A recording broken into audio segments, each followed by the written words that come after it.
Hello, BookTube. Well, as we've covered recently on this channel, March of the Mammoths is just a week away, less than a week away.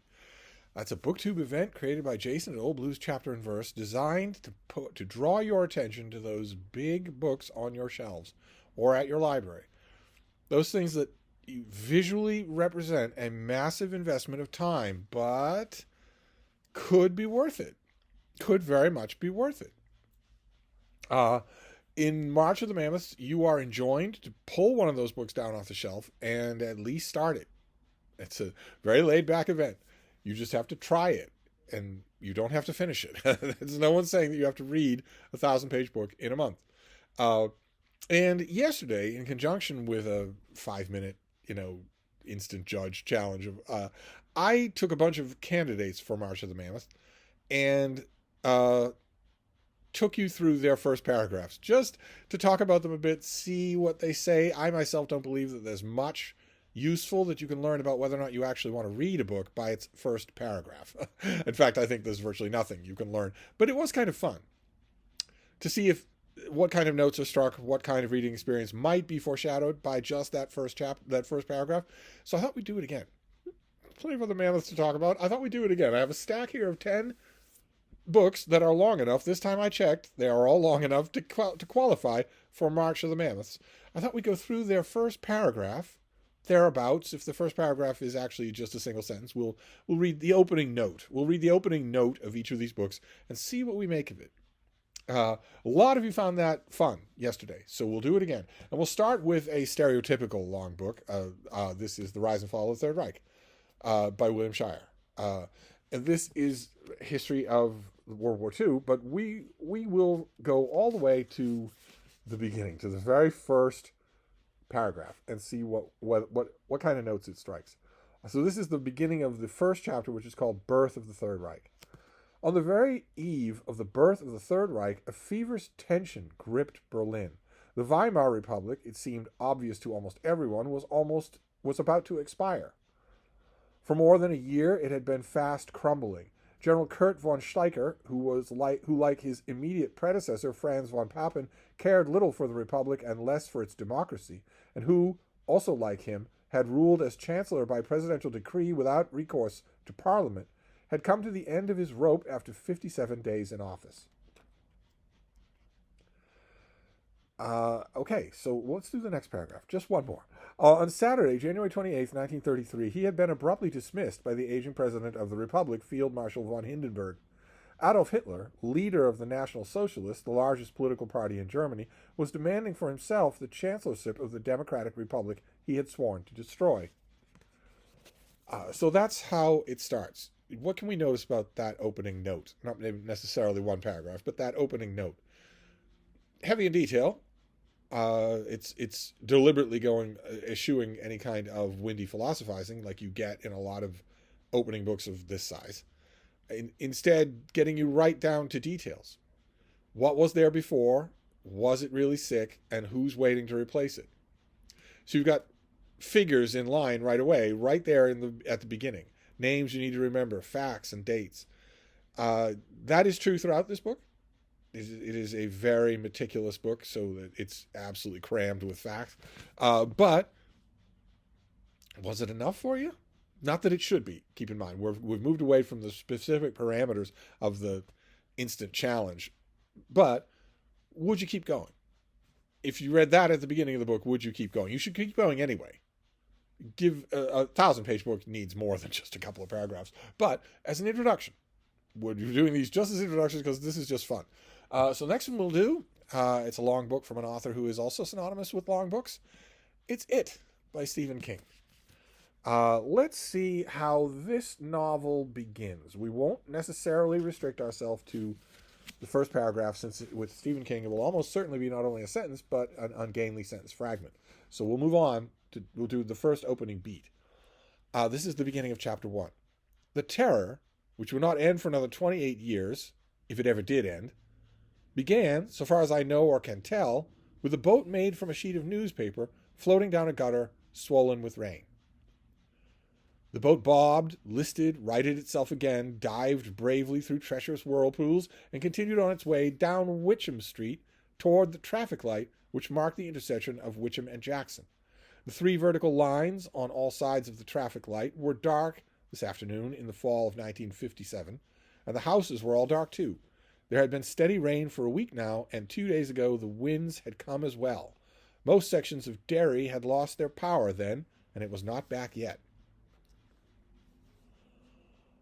Okay, so that is bad. This is bad on a number of levels. First of all, the second paragraph has no idea what the first paragraph's about, and the first paragraph has no idea what the second paragraph's about. The second paragraph doesn't care what the first paragraph said. It's lost interest. It's even forgotten what happened just one line before. But I might also point out how bad that opening sentence / paragraph is.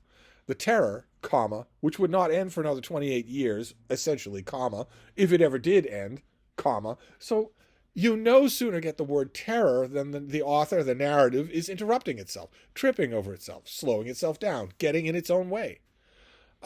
Began, so far as I know or can tell, so we got terror, began. But between terror and began, there are a whole bunch of stupid professorial throat-clearing narrative stallers, and then we no sooner get began than we get another one. As far as I know or can tell. With a boat made from a sheet of newspaper floating down a gutter swollen with rain. Cannot make a boat with a sheet of newspaper. And gutters aren't swollen with rain. Something might be swollen, maybe a swell of rain, but the gutter stays the same size. It doesn't swell. So that's bad. If you were reading just that opening, first you get something about a boat made out of newspaper. Try it. See if you can do it.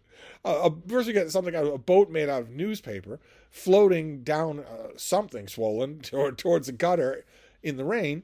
And then we get a long disquisition about the street lights in Derry and the weather lately in these here parts. So disjointed, boring, doesn't know what it's about. Are you going to keep reading? Well, if you're a man of a certain demographic, you certainly are. But I wouldn't. I did, but I wouldn't. We'll move on to more fiction here. We'll do another great big novel. A novel whose author steadfastly denied the implied and occasionally spoken accusation that the whole point of the thing was to write a really long novel. The author of this book thought, well, that certainly doesn't speak well to my creative integrity. That's when it's perfectly natural. If you're an author, a writer of any kind, it's perfectly natural to be curious what it's like to write a really long novel. You don't need a more highfalutin motive than that, but nevertheless, we're talking about Underworld by Don DeLillo. A great honkin' big thing with this paperback cover that is haunting in its own way, because those are the Twin Towers there on the cover. This is a mighty long thing that I believe makes very clear where its inspirations are and where it's interested in what it's telling you and where it's not. I think it's pretty obvious where the author is paying attention and where he's not. So do we want to start with the prologue? The prologue is enormously long, so we can start with the prologue. Let's start right at the beginning here. Look at all these blurbs. Oh my God. Oh my. All right. Let's just go right to the beginning and we'll read the first note. Again, this starts with a single sentence, so we'll read the first note. He speaks in your voice, American, and there's a shine in his eye that's halfway hopeful.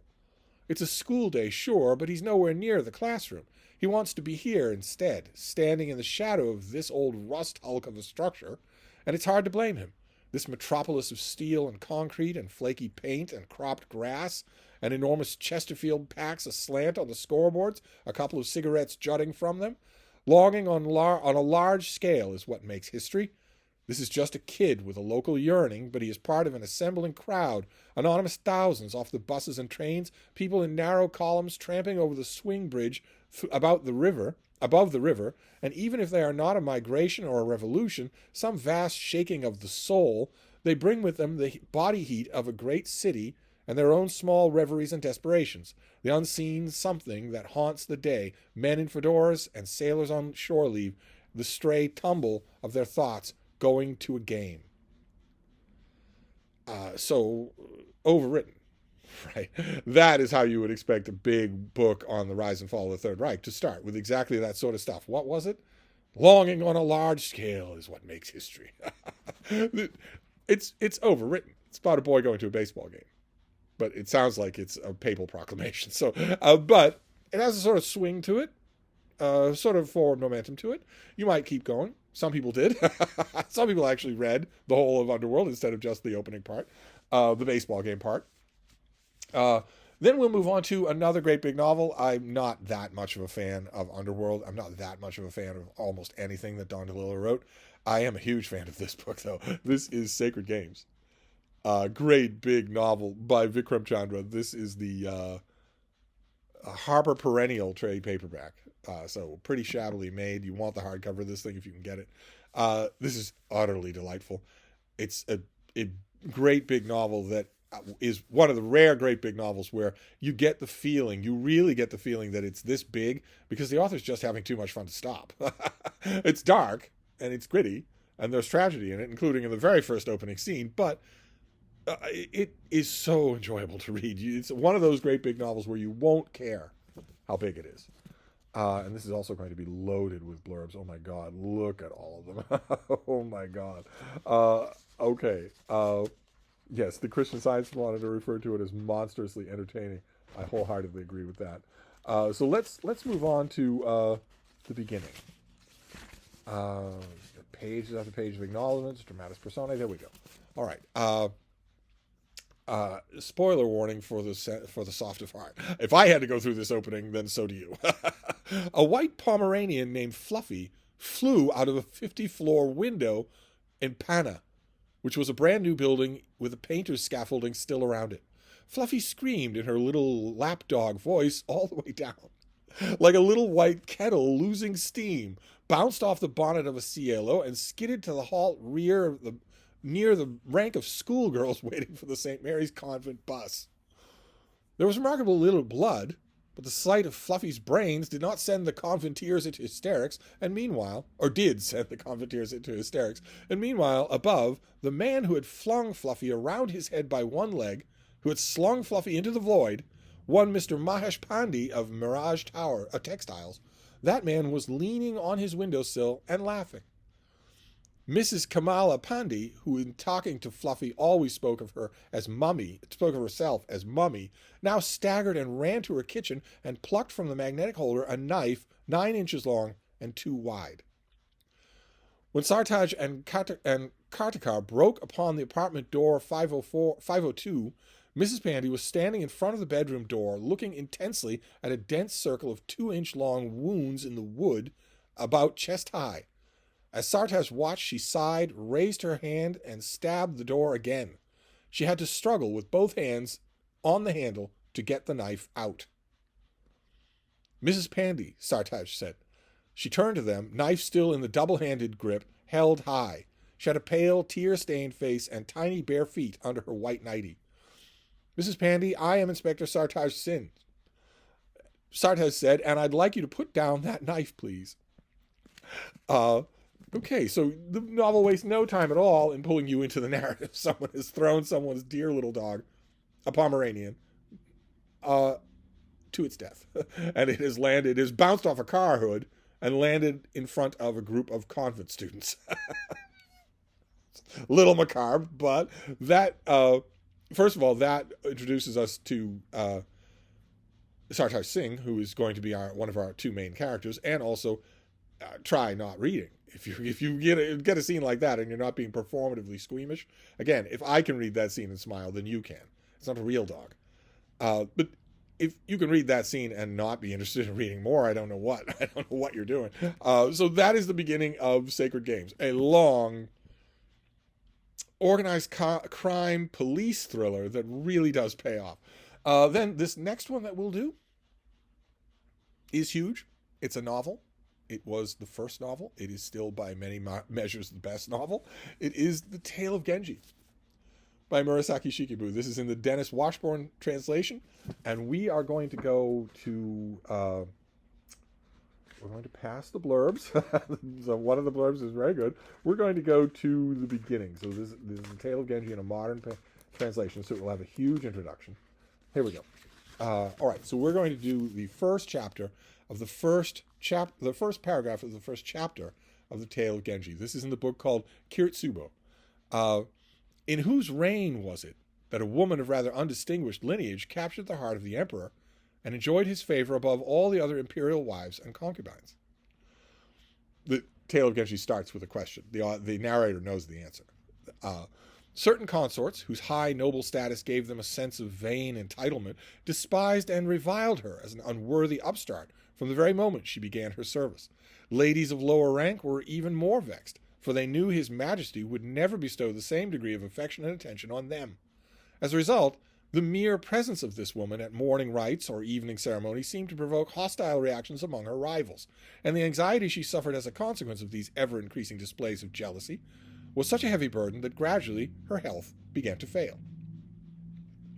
So we get a lot in that paragraph. We don't get the woman's name, but we are plunked, much like with the beginning of Anna Karenina, we are plunked straight down in a drama that is now broiling. We're not watching it broil. It's broiling before we get to it. And we notice another thing in this opening paragraph is that unnamed woman who captures the heart of the emperor is not retaliating against her rivals. We get no hint that she is as mean and vain as they are. Instead, their meanness and vanity is causing her health to fail. So that might be a window into her personality. I would keep reading. I have indeed kept reading many times. Then we'll move on to... we'll finish up with the second half of this, with the type of book that is perhaps most closely associated with Mammoths, and that is biography. Biographies tend to be bloated. I got 2 gigantic biographies just today, but there are lots of them. I love them. I make no pretense about that. I love huge biographies, even when, as they so often do, they end up wasting my time. Even when, as they so often are, unjustifiable in their length, I still love them.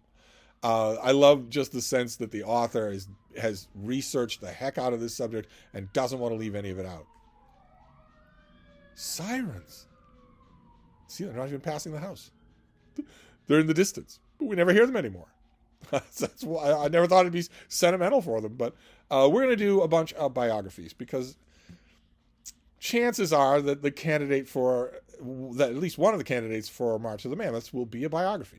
So we'll start with Hermione Lee's biography of Edith Wharton here in this Pimlico trade paperback. How does this begin? Of course, biographies can be a little dodgy in how they begin. Some biographers want to give you a philosophical throat clearing ahead of time about why their subject is so great.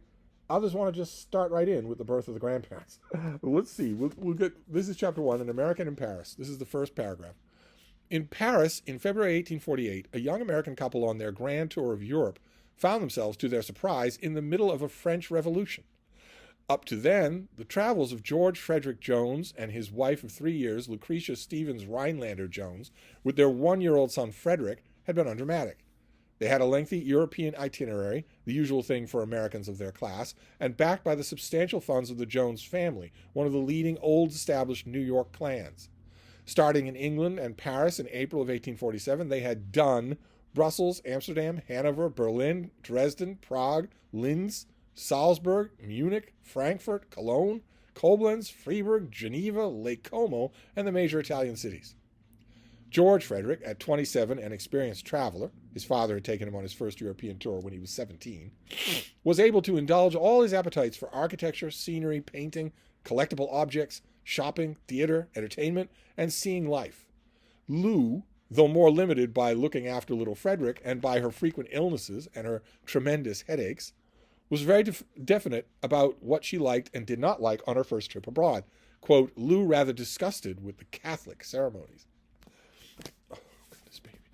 All these mammoths are in the way, little girl. You can't possibly get down here. Oh, God. Oh, God, baby. All right. This is going to take a lot of time to move these. Let's get them out of your way. If you don't want them to be there, they won't be there. Where am I going to put all these? See, they're causing a landslide over here. Sorry. An unexpected interruption here. I'm still going to talk about Edith Wharton. All right, down you go.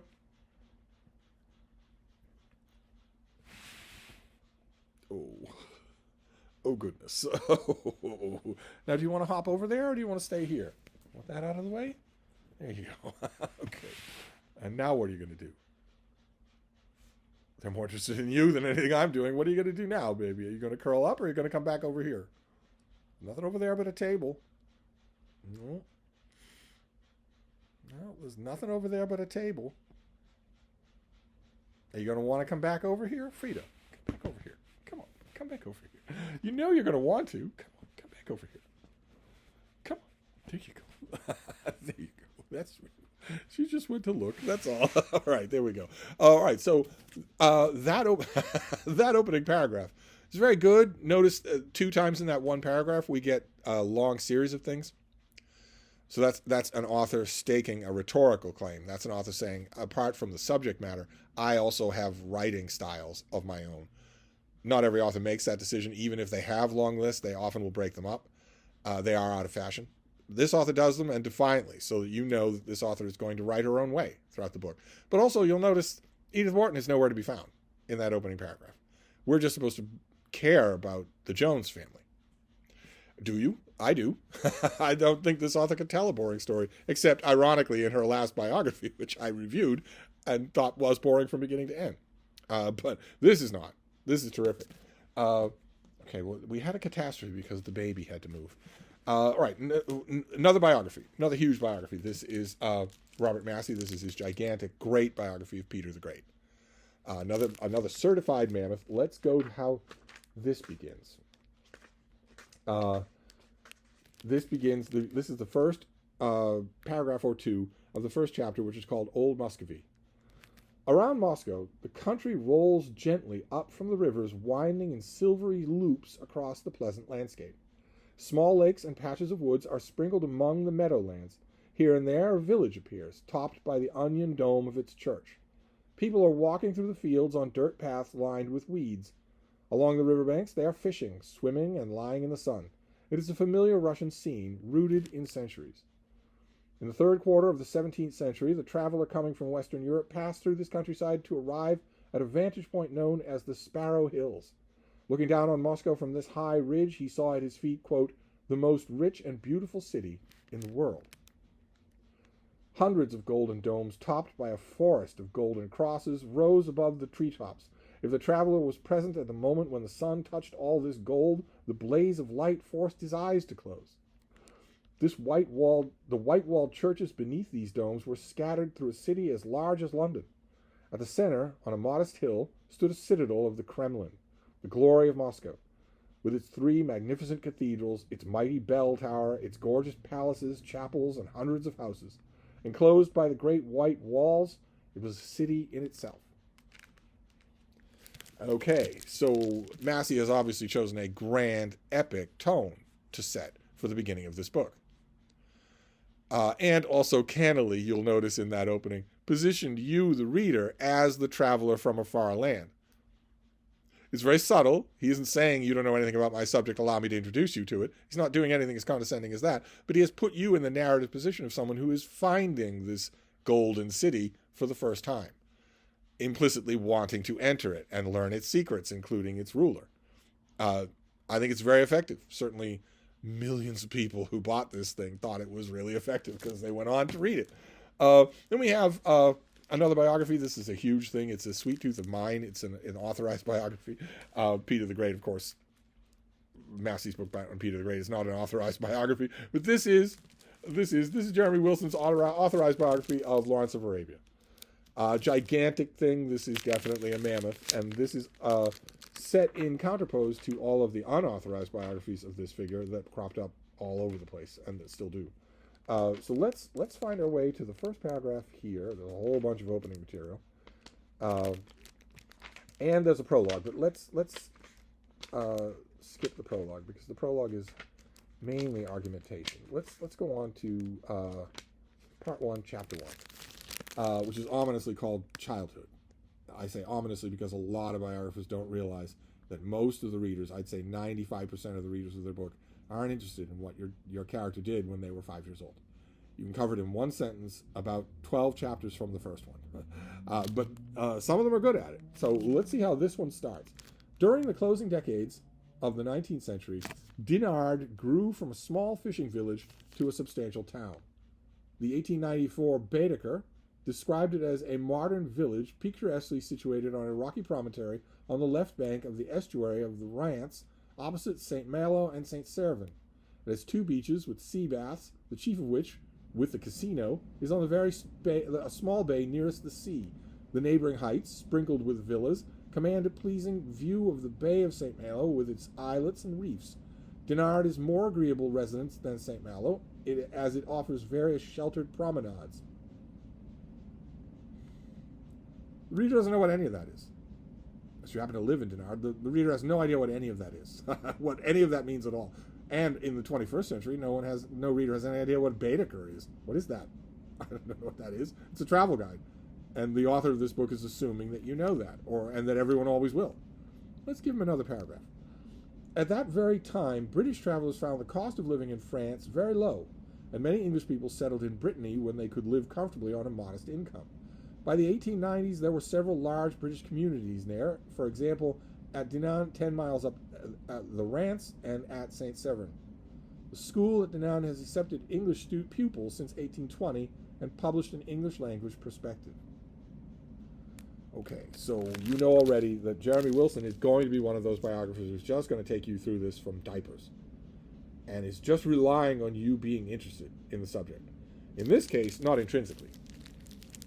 Keep in mind, Hermione Lee is also starting before her character is born, but it's engaging.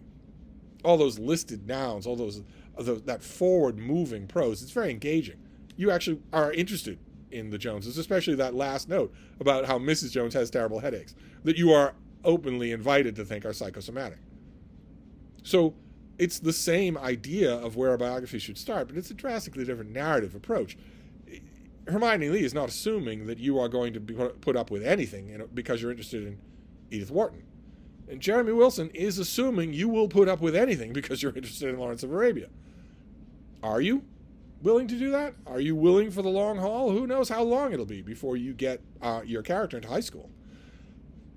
It's up to you. It's your decision. Some people who read gigantic biographies are, in fact, so interested in the subject that they will put up with that kind of stuff.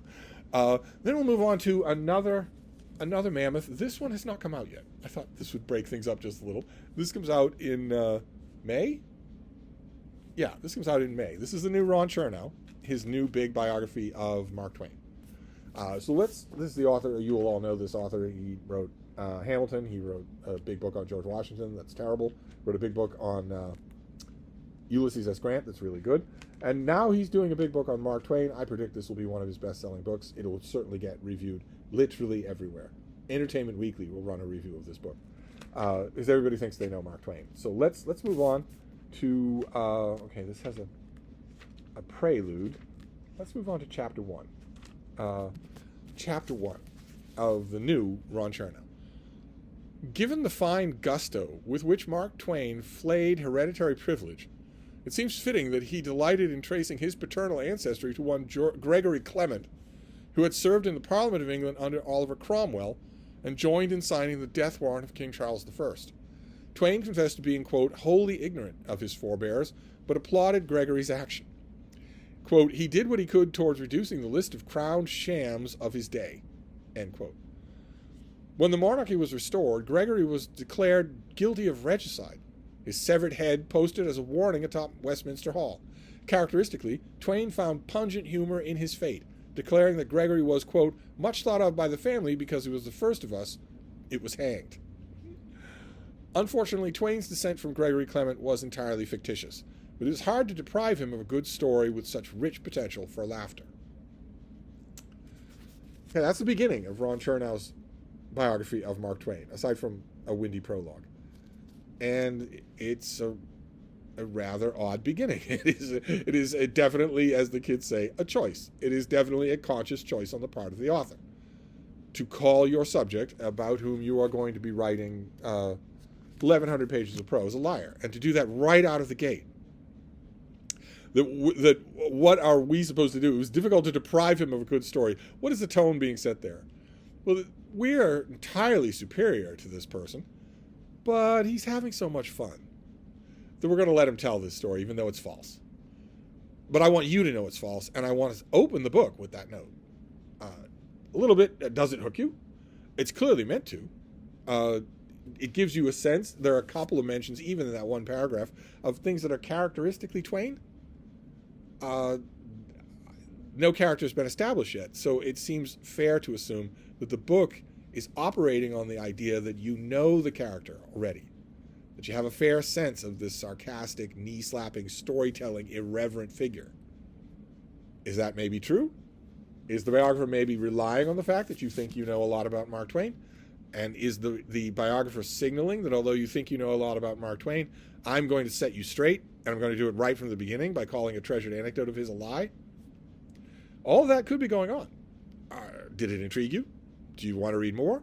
When it comes to gigantic biographies, a lot of times intrigue is beside the point. A lot of times people are going to read this anyway. But I'm curious to know the mechanics of the paragraph. What did it do for you, if anything? And then we'll finish up with Pat Barker's group biography of the Brontes. Also huge. There are the Bronte sisters, and that ghostly outline there is where Branwell was going to be, the brother. This thing is huge. It is also definitive. There will never be a group biography of the Brontes that is anywhere near as good as this. And we will go to the beginning. You get all sorts of maps here. And then we'll skip the introduction, which is short anyway, and we'll go to chapter 1 and read the first paragraph. On the first day of October, 1802, a 25-year-old Irishman walked through the imposing gateway of St. John's College, Cambridge. Tall and thin, with sandy red hair, his aristocratic features and bearing marked him as one of the gentlemen of the university.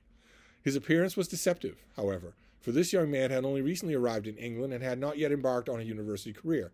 Indeed, his purpose in coming to St. John's that day was to register as an undergraduate of the college. He had an inauspicious start to his new life. Defeated by his Irish accent, the registrar attempted a phonetic spelling of the name he gave, entering Patrick Branty as number 1235 in the admissions book of the college. After putting down Ireland as the new undergraduate's country of residence, the registrar gave up his task as hopeless and left the other columns blank. The name of Patrick's parents, his date and place of birth, and his educational background were all omitted. 2 days later, when Patrick returned to take up residence in the college, he found that the bursar had copied the mistaken spelling of his name into the college residence register. This time, however, he did not allow it to go unchallenged, and the entry was altered from Branty to the now famous Bronte. In this way, Patrick Bronte stepped from the obscurity of his Irish background into the pages of history. That's pretty damn good, right? Again, it's not about this author has taken the same path as a couple of others by starting the story before her subjects are born.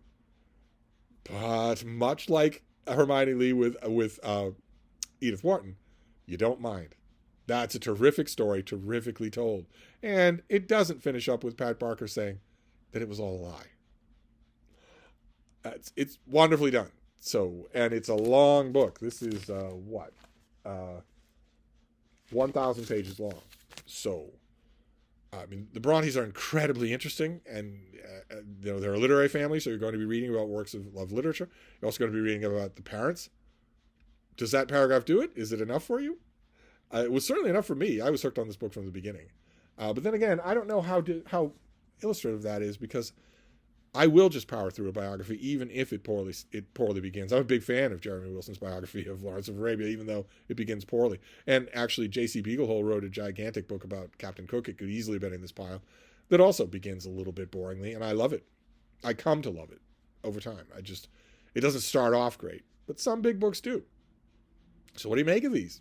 So a little fiction, a little biography, one towering classic. What do you make of them? Which of them jump out at you? Are any of them here a clear invitation for March of the Mammoths? I've been hearing from all of you while I do these videos what Mammoths you are thinking about reading, or at least trying to read, at least starting, which is fascinating for me because I know that most of you have very little reading time. Deciding to read a Mammoth, that's why I value this challenge so much.